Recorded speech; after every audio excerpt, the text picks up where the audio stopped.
কথা বলা যাবে না, কথা বলতে হবে একমাত্র কার জন্য?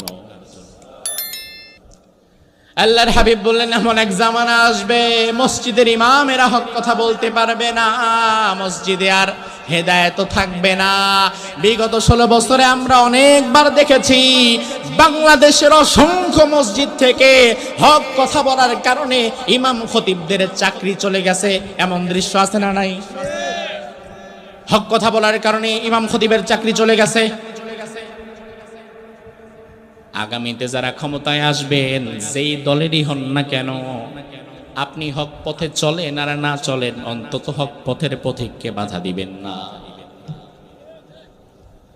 এখন বিষয় হচ্ছে, হ্যাঁ হুজুর, পূর্বে যারা ছিল তারা খারাপ, তারা এটা করছে, আমি খুব ভালো।